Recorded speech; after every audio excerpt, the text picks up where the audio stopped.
Hello, Aquarius, Sun, Moon, Rising, and Venus signs. Kamusta kayo? Sana po'y nasa mabuti kayong kalagayan. Welcome back po sa Star Tarot. Kung bago kayo dito, welcome din kayo. Thank you for your support. I truly appreciate it. God bless you all. Aquarius, maraming salamat po sa lahat ng likes and subscribes ninyo at sa mga nag-iiwan ng mga komento. Maraming thank you. Pauna mensahe po ninyo, patience. Ayan. So, Aquarius, pasensya daw. No, magpasensya. Nagpaiwan ito, oh. Kunin natin, nagpaiwan siya. Unang message ninyo, patience is required at the moment. Ayan, so kailangan daw ninyo ng magpasensya sa ngayon. You may feel that things are not moving as fast as you would like, yet there is a lot going on energetically. The current situation causing concern is evolving positively.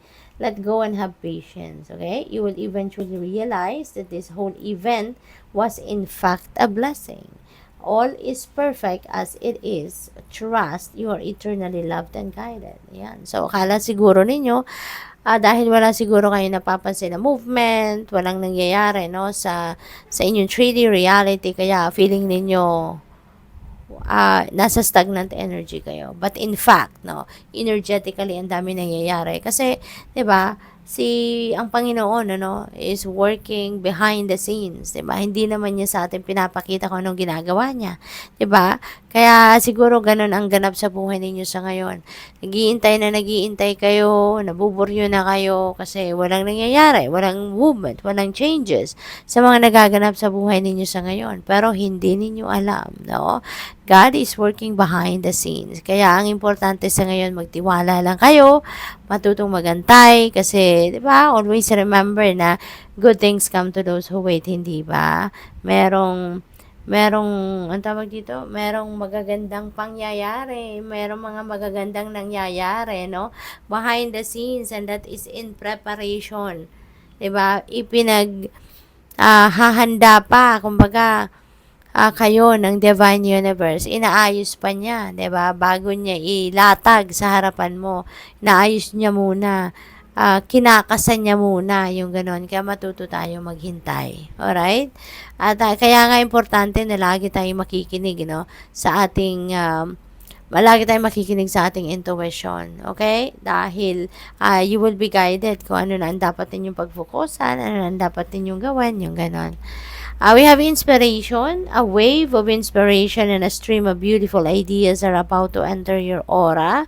It is important that you trust your intuition at this time. Pay attention to unusual thoughts that come to your mind and do not discount your imagination.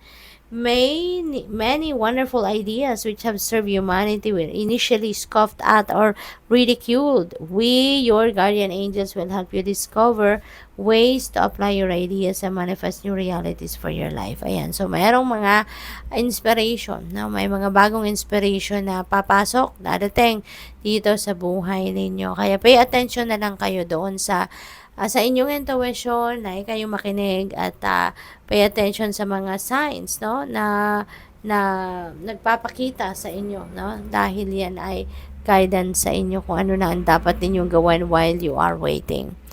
Guardian angel, sabi dito, trust. All unfolds in perfect timing. You are one with divine will. Focus only on love, and all you truly desire will manifest at the most perfect moment. Be patient. Yeah, be patient. Your guardian angel, I'm watching over you. Ayan. So, may pakiusap din, no? Yung inyong guardian angel dito na be patient talaga. Kasi, mangyayari kung ano ang para sa'yo in perfect time. 'Di ba? Dahil, lagi nating tatandaan, no? Na lahat naman talaga ay nag-unfold according to the divine order and timing, hindi ba? Kaya dapat matuto tayong maghintay, marunong tayong magtiyaga, yung ganon. Kasi the more na nagmamadali tayo, the more na ini-insist natin or pinagpipilitan natin ng mga bagay-bagay na gusto natin mangyari, ay mas lalong lalayo yan. Mas lalong hindi mangyayari yan, no? So, tignan natin kung ano pa ang mga messages ninyo. Tortoise, you're too fragmented, so do whatever it takes to get grounded. Okay? So, you're all over the place, no? Siguro talagang nalilito kayo. Ano na ang dapat ninyong gawin ngayon? Naghihintay kayo na naghihintay, wala nakikitang changes. Kaya ngayon, yung parang, ano kayo, para sa inyo, bizarre ang nangyayari, no? Kaya nalilito din kayo, hindi ninyo alam kung ano na yung uunahin ninyo. Hindi nyo na alam kung ano ang gagawin ninyo. Kaya kailangan ninyo na ground yourself, okay? Step back kayo ng kahit saglit lang, no? Doon sa kung ano man ang yung pinagkakabalahan. Tigilan na yung pag-iisip ng pag-aantay, no? Kasi dadating at dadating yan. Things are going to unfold, no, when it's ready. When the time is right, no, when the divine timing comes, no, things will happen. Things will unfold. Okay? What else we have? Zebra. Let go of your fear and know that you are safe and protected at all times. Okay? So, tanggalin na din, no? May mga negative energies talagang bumabalot sa inyo sa ngayon. At tulad na lamang ng takot. Diba? So, siguro, meron din kayong mga nararamdaman takot ngayon. And that is negative energy. At that can stand in the way, no? Between you and kung ano man yung gusto ninyong ma-manifest sa buhay ninyo. Kaya din siguro, isa din sa dahilan niyan kung bakit nagtatagal lalo, no? Kung ano yung hinihintay ninyo. Kasi, maaaring meron kayong mga negative feelings, thoughts, and emotions din. 'Di ba? At yan ay parang self-sabotaging ang nangyayari rito, no? Kaya ang panawagan sa inyo dito, let go of your fear, no? Tanggalin na ang takot, isang tabi nyo na yan, no? At be confident na safe kayo, protected kayo at all times. Lagi kayong binabantayan, 'di ba? Sabi ng guardian angel ninyo, I am watching over you. 'Di ba? So, lagi kayong binabantayan, lagi kayong ginagabayan, ginagwardyahan, kaya you have nothing to worry about. No? You are protected. We have emo. This is a good time to go on an adventure. Ayan, para naman na mabago naman yung environment ninyo, 'di ba? Magkaroon kayo ng mas relax, no? Pagbalik ninyo from that travel, from that adventure, mas magiging relax ang inyong pakiramdam, no? Kaya kung mayroong pagkakataon ngayon na mag-adventure kayo, go for it, no? Go for it para nang sa gayon mabago naman ang environment ninyo at mabago naman ang inyong pakiramdam, no? Na mas maging positibo rather than fear, no? Or kung ano pang low vibration energy. Meerkat, get support from a trusted group of like-minded friends. Okay? Maaaring kailangan ninyo ng tulong, guidance, or kung ano pa man, physical help siguro. Sa ngayon, then, huwag kayong mag-alala, no? Reach out to those people na pinagkakatiwalaan ninyo. Reach out to those people na, reach out to those like-minded friends ninyo, yung mga ganon. Kasi, sigurado kayo dyan na matutulungan kayo, sigurado kayo dyan na may intindihan kayo. Diba? Kasi kumbaga you are on the same wavelength. Tsaka yung mga isip ninyo in sync, no? Sa bawat isa. We have rattlesnake, the experiences that you're presently going through are an initiation into fulfilling your purpose as a healer.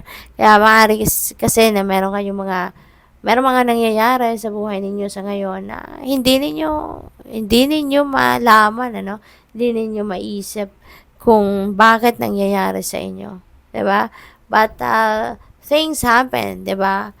For a reason. Lahat may dahilan, no? At ito pala, yung mga nangyayari sa buhay ninyo ngayon, yung mga na-experience ninyo ngayon na mga kakaiba, na mga hindi ninyo nagigets, hindi ninyo naiintindihan siguro, it's an initiation, ano, for, into fulfilling your purpose, no, as a healer. So, yung pala yun ang dahilan kung bakit nangyayari ang mga nangyayari sa inyo sa ngayon. We have Kiwi, do a walking meditation each day for the next week. And so, dahil nga, no, may mga imbalances siguro dito talagang nangyayari sa inyo. Kaya parang, and maybe, talagang sanay siguro kayong mag-walking, sanay kayong spend outdoors, no, spend time outdoors. Kaya ito, no? So, ina-advisean kayo dito na walking kayo and at the same time mag-meditation kayo while walking, 'di ba? So, napakasarap din ng pakiramdam, no, na mag-walking meditation kasi yung iba talaga yung pakiramdam ng nature spirits, no? Yung it's very therapeutic, very relaxing, very rejuvenating. Kaya subukan niyo 'yan, no? Kung meron talagang ano diyan, meron kayong access, no, sa nature, makapaglakad-lakad kayo diyan, ano, sa park, yung mga ganon, or by the beach.